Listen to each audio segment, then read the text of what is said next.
हर साल लाखों श्रद्धालु माता वैष्णो देवी के दरबार में अपनी श्रद्धा और आस्था लिए पहुंचते हैं। काटरा से लेकर भवन तक की चढ़ाई भक्तों के लिए कोई साधारण यात्रा नहीं होती।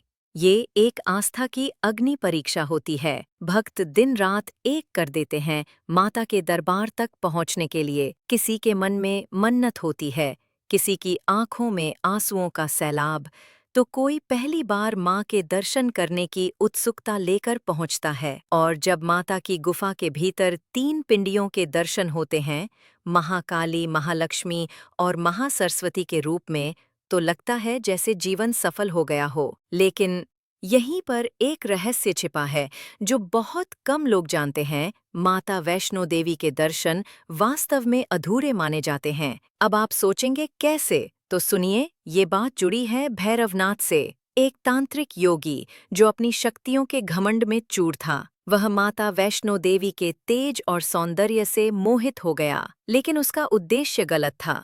वह माता का पीछा करता रहा और माँ बार बार उसे समझाती रहीं कि वो देवी हैं, कोई साधारण स्त्री नहीं। माँ ने कई बार चेतावनी दी, कई स्थान बदले, बांगगंगा, चरण पादुका, अर्धकुंवारी और अंत में भवन, जहां माँ ने एक गुफा में साधना की और अंत में भैरवनाथ को पराजित किया। लेकिन ध्यान दें, माँ ने भैरवनाथ का वध करने के बाद उसे मोक्ष दे दिया, क्योंकि मरते समय भैरव के अंदर अहंकार नहीं, बल्कि भक्ति और पश्चाताप था। भैरव ने माँ से क्षमा मांगी और माँ ने करुणापूर्वक कहा, भैरव, इस स्थान पर मेरे दर्शन तभी पूर्ण माने जाएंगे जब मेरा हर भक्त तेरे दर्शन करेगा। तू इस स्थान का रक्षक होगा। और तभी से यह नियम बन गया।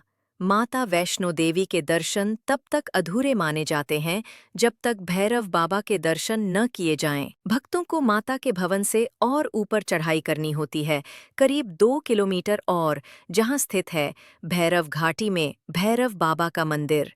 कई लोग थक कर लौट जाते हैं। कई लोग सोचते हैं कि माता के दर्शन ही काफ़ी हैं, लेकिन उन्हें पता नहीं होता कि माँ स्वयं चाहती हैं कि उनके भक्त भैरव बाबा के दर्शन करके ही यात्रा पूर्ण करें। क्योंकि जिस स्थान पर भैरव बाबा स्थित हैं, वहीं से माता वैष्णो देवी की गुफा और त्रिकुटा पर्वत का संपूर्ण दिव्य रूप दिखाई दे।